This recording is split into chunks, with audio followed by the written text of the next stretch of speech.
Good evening friends, कैसे हैं आप लोग। यू आर बैंकर में स्वागत है आप सभी लोगों का। My name is Amit. आज हम लोग डिस्कस करेंगे द इकोनॉमिक टाइम्स का एडिटोरियल है हमारा। आज का जो हेडलाइन है हमारा GST compensation and imperative. Actual में आज का इशू ऐसा है, मैं आपको बता देता हूँ क्या इशू चल रहा है अभी।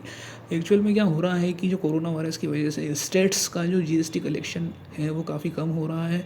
तो स्टेट्स ऐसा बोल रहे हैं कि उनका जो जीएसटी कलेक्शन है उसको कंपेंसेट किया जाना चाहिए सेंट्रल गवर्नमेंट की तरफ से, लेकिन सेंट्रल गवर्नमेंट ऐसा नहीं कर रहा है। मतलब सेंट्रल गवर्नमेंट विफल हो रहा है, ऐसा नहीं कर पा रहा है। तो ये इशू चल रहा है। तो स्टेट्स गवर्नमेंट का ऐसा मानना है कि सेंट्रल गवर्नमेंट ने जब जीएसटी एक्ट 2017 आया था तब सेंट्रल गवर्नमेंट ने ऐसा प्रॉमिस किया था कि अगर आपका टैक्स रेवेन्यू में कुछ भी अगर शॉर्टफॉल होता है देन सेंट्रल गवर्नमेंट उसको कंपेंसेट करेगी। सेंट्रल गवर्नमेंट ने उस समय ऐसा बोला था जब जीएसटी एक्ट 2017 आया था कि अगर रेवेन्यू में कुछ भी अगर शॉर्टफॉल आता है देन सेंट्रल गवर्नमेंट उसके लिए लाइबल रहेगी। सेंट्रल गवर्नमेंट की लाइबिलिटी रहेगी कि सेंट्रल गवर्नमेंट उसको पूरा पे करेगी। मैं आपको बता देता हूँ, थोड़ा मैं आपको ब्रीफ इंट्रोडक्शन दे देता हूँ जीएसटी एक्चुअल में क्या होता है।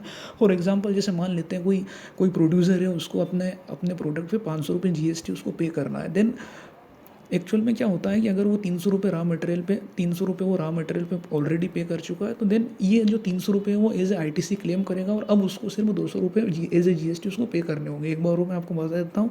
जैसे कोई प्रोड्यूसर है, उसको 500 रुपये का उसको अपने प्रोडक्ट पे 500 रुपये एज ए जीएसटी पे करने हैं। लेकिन क्या होता है कि जब वो रॉ मटेरियल जब उसने परचेस किया था तब वो ऑलरेडी 300 रुपये पे कर चुका था। तो अब उसको सिर्फ 200 रुपये पे करने हैं। अब ये जो 300 रुपये रहते हैं वो 300 रुपये रहेंगे, वो आईटीसी के थ्रू वो क्लेम करेगा। एक चीज़ मैं आपको और बताना चाहता हूँ कि ये जीएसटी कंपेंसेशन सेल्स क्या होता है। जीएसटी कंपेंसेशन सेल्स एक्चुअल में ऐसा होता है कि आगे आएगा इस एडिटोरियल में। कंपेंसेशन सेल्स की गवर्नमेंट ने बात की है। गवर्नमेंट का ऐसा मानना है कि जो टैक्स रेवेन्यू में जो शॉर्टफॉल आया उसको हम लोग सिर्फ जो कंपेंसेशन सेल्स है उससे हम लोग इसको कंपेंसेट कर सकते हैं। अब ये मैं आपको बताना चाहता हूँ कि ये कंपेंसेशन जो सेल्स है, जीएसटी कंपेंसेशन का जो सेल्स है, CESS सेल्स, इसकी आवश्यकता क्यों पड़ी। एक्चुअल में देखो, मैं आपको एक एग्जांपल देता हूँ। जैसे मान लो कि एक कोई मैन्युफैक्चरिंग स्टेट है ए, कोई मैन्युफैक्चरिंग स्टेट है ए, और उसका जो प्रोडक्ट है वो जाता है कंजम्पशन स्टेट बी के अंदर। मीन्स मैन्युफैक्चरिंग हुई स्टेट ए के अंदर और प्रोडक्ट का कंजम्पशन होता है स्टेट बी के अंदर। देन वहाँ से मीन्स कि उस प्रोडक्ट पे जो उस प्रोडक्ट से जो जीएसटी गेन किया जाएगा वो जीएसटी स्टेट बी में क्रेडिट किया जाएगा, ना कि स्टेट ए के अंदर। फॉर एग्जांपल एक बार और मैं आपको बताता हूँ। जैसे कोई मैन्युफैक्चरिंग स्टेट ए, गुजरात से कोई प्रोडक्ट बनता है, वो प्रोडक्ट बन के चला जाता है मध्य प्रदेश में। अब उसका कंजम्पशन होता है मध्य प्रदेश के अंदर। तो जो उस प्रोडक्ट के ऊपर जितना भी जीएसटी कलेक्शन होगा वो जीएसटी कलेक्शन मध्य प्रदेश की गवर्नमेंट के अकाउंट में क्रेडिट किया जाएगा, ना कि गुजरात गवर्नमेंट के अकाउंट में। तो जितने भी मैन्युफैक्चरिंग स्टेट थे, कहीं ना कहीं सबको एक फियर हुआ कि अगर ऐसा होगा तो रेवेन्यू में काफ़ी शॉर्टफॉल आ जाएगा। देन 2017 में सेंट्रल गवर्नमेंट ने ऐसा बोला था कि ठीक है, इसको आप कैसे कंपनसेट करेंगे। तो इसको जो मैन्युफैक्चरिंग स्टेट है वो सेल्स लगाकर इसको कंपनसेट कर सकता है। मीन्स सेल्स मतलब होता है कि एक्स्ट्रा टैक्स जिसको हम लोग बोलते हैं, एक्स्ट्रा सरचार्ज जिसको हम लोग बोल सकते हैं। तो ये थी इसकी नीड, इस वजह से जीएसटी सेल्स लाया गया था जीएसटी एक्ट 2017 के अंदर। सो फ्रेंड्स, हम लोग स्टार्ट करते हैं। The center must deliver on its promise to compensate the state for 5 years from 2017-18 for any shortfall in goods and service tax collection in relation to the past trend. There can be no ifs and buts and act of good appeals on the subject. Such compensation is essential not only to prevent the federal fabric from fraying but also to enable the states to pull their weight in the fiscal stimulus the economy needs in the face of an unprecedented blow. देखो, इसमें ऐसा बोला जा रहा है कि centre ने promise किया था 2017-18 के अंदर कि स्टेट्स के रेवेन्यू में अगर कोई शॉर्टफॉल आता है देन उसको सेंट्रल गवर्नमेंट रिफंड करेगी। मीन्स देखो, 2017 का एक्ट क्या बोलता है कि स्टेट्स के अंदर क्या होना चाहिए कि 2016 से 2022 तक 14% हर साल 14% से टैक्स का जो रेवेन्यू है, टैक्स से जो रेवेन्यू कलेक्शन होगा उसमें हर साल 14% का इंक्रीमेंट होना चाहिए। और ये इंक्रीमेंट 2016 से 2022 तक होना चाहिए। अगर 14% से कम अगर आपका क्या है कि जो टैक्स है उसमें कलेक्शन में कमी आती है देन उसको कंपनसेट सेंट्रल गवर्नमेंट के द्वारा किया जाएगा। लेकिन सेंट्रल गवर्नमेंट अपना जो प्रोमिस किया था, सेंट्रल गवर्नमेंट अपने प्रोमिस को पूरा नहीं कर पा रही। तो इसमें ऐसा बोला गया है कि सेंट्रल गवर्नमेंट को ऐसा करना चाहिए। इसमें एक फ्रेज दी हुई है, इसका मतलब है कि enable the states to pull their weights in the physical stimulus, means centre को भी मतलब एक एक पावर प्रोवाइड की जानी चाहिए ताकि सेंटर भी जो है मीन सॉरी एक स्टेट्स को भी इसमें पावर प्रोवाइड की जानी चाहिए ताकि स्टेट्स भी जो फिजिकल स्टिमुलस ला सके इकोनॉमी के अंदर। मीन सेंटर अगर गवर्नमेंट उनको अगर कंपेंसेट करेगी, गवर्नमेंट अगर रेवेन्यू प्रोवाइड करेगी स्टेट्स को, तो देन कहीं ना कहीं स्टेट्स भी इकोनॉमी को रिव्यू करने के लिए अपना योगदान दे सकते हैं। नेक्स्ट हम लोग देखते हैं the centre's undertaking to give the compensation is unconditional. Centre की जो अंडरटेकिंग है, सेंटर का जो प्रोमिस था वो क्या है कि अनकंडीशनल था। सेंटर ने ऐसा कोई प्रोमिस नहीं किया था कि आपको सर्टेन नॉर्म्स आपको फॉलो करने होंगे, उसके बाद ही आपको क्या है कि कंपेंसेशन दिया जाएगा। If the cesses that were identified as sources for mobilising the fund needed for compensation of shortfalls themselves fall short of what is required to bed. देखो इसमें ऐसा बोला गया है कि 2017 के समय जब एक्ट आया था जीएसटी, उस एक्ट में ऐसा बोला गया था कि अगर आपको कंपेंसेशन, अगर आपको जैसे कि रेवेन्यू में अगर आपका शॉर्टफॉल होता है तो देन आप क्या है कि एक्स्ट्रा आप सेज लगाकर आप क्या है कि अपने रेवेन्यू को कंपेंसेट कर सकते हो।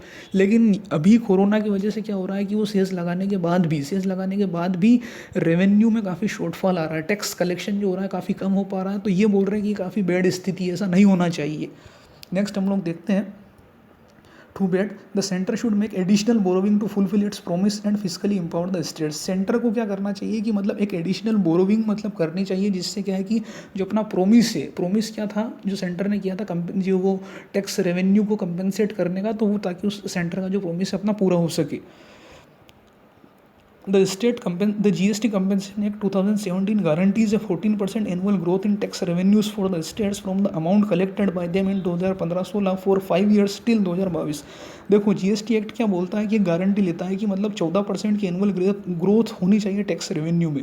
स्टेट का जो टैक्स रेवेन्यू है उसमें 14% की एनुअल ग्रोथ होनी चाहिए। अब ये कब से कब तक होनी चाहिए? ये होनी चाहिए 2016 से 2022 तक। मीन्स 2016 से 2022 तक स्टेट्स के जो टैक्स रेवेन्यू हर साल 14% से बढ़ना चाहिए। अगर ऐसा नहीं होता है तो सेंट्रल गवर्नमेंट को कंपेंसेट करना पड़ेगा। ऐसा जीएसटी एक्ट 2017 में बोला गया है। This promise has to be kept. ये प्रोमिस रखना चाहिए गवर्नमेंट को, इस प्रोमिस को गवर्नमेंट को पूरा करना चाहिए। While the act identified some cesses to finance such compensation, now where does the act say that such compensation would be made only from the proceeds of the cess. देखो मैं आपको अभी पहले बता चुका हूँ जीएसटी सेस का, मैंने आपको स्टार्टिंग में एडिटोरियल के स्टार्टिंग में मैंने आपको बताया था जीएसटी सेस क्या होता है, उसी की यहाँ पे बात की गई है। तो ऐसा बोल रहे हैं कि ये सिर्फ सेंट्रल गवर्नमेंट ने ऐसा नहीं बोला था कि जो आपको कंपेंसेशन किया जाएगा वो सिर्फ जीएसटी सेस के थ्रू ही किया जाएगा, ऐसा उन्होंने कहीं नहीं बोला था, ऐसा सेंट्रल गवर्नमेंट ने कहीं प्रोमिस नहीं किया था। यही बात इसमें बोली गई है। नेक्स्ट हम लोग देखते हैं nor is such an interpretation in the spirit of the undertaking made by the centre to bring the state on board to launch GST to compensate them for any revenue shortfall. ठीक है, जब GST की हमारे board की जो meeting हुई थी 2017 के अंदर, तब वहाँ पे ऐसा कुछ नहीं बोला गया था कि आपको जो कंपेंसेशन दिया जाएगा एक कंडीशनली आपको दिया जाएगा। मीन्स कि आप सेस के थ्रू ही आपको कंपेंसेशन दिया जाएगा, डायरेक्ट गवर्नमेंट की तरफ से आपको कोई कंपेंसेशन नहीं दिया जाएगा, ऐसा कहीं नहीं बोला गया था। The average monthly compensation to states is estimated at about 9,500 crore. States own GST collection है स्लिड, मतलब कि डाउन हो चुका है। स्लिड का मतलब ये होता है डाउन हो चुका है। And the central devolution should shrink due to the shortfall in tax revenues direct and indirect. देखो इसमें ऐसा बोल रहे हैं कि जो मंथली कंपेंसेशन है वो जो मंथली कंपेंसेशन होना चाहिए स्टेट्स का 9,500 करोड़ का होना चाहिए। नेक्स्ट हम लोग देखते हैं given that states account for more than half of the total general government expenditure, the centre on lending its market borrowing to them is the best way to review the economy. देखो इसमें बोल रहे हैं कि जो general जो government का जो एक्सपेंडिचर रहता है उसका जो हाफ जो रहता है, मतलब हाफ अमाउंट जो रहता है वो स्टेट्स के द्वारा ही क्या है कि मतलब खर्च किया जाता है। तो इसमें ऐसा बोल रहे हैं कि सेंटर को क्या करना चाहिए, मीन्स कि सेंट्रल गवर्नमेंट का सेंटर क्या होना चाहिए कि जो मार्केट की जो बोरोविंग है, उसकी मार्केट की जो बोरोविंग है, मीन्स उसने जो मार्केट से पैसा ले रखा है वो स्टेट्स को प्रोवाइड कर देना चाहिए उस मनी को। या फिर ये ऐसा बोल रहे हैं कि सेंट्रल गवर्नमेंट, या एक तरीका और हो सकता है कि सेंट्रल गवर्नमेंट को मार्केट से बोरो करना चाहिए पैसा, और वो जो पैसा सेंट्रल गवर्नमेंट के पास आएगा वो स्टेट गवर्नमेंट को एज ए कंपेंसेशन डिस्ट्रीब्यूट कर देना चाहिए, जिससे क्या है इकोनॉमी रिव्यू होगी, मीन्स इकोनॉमी में डेवलपमेंट आएगा।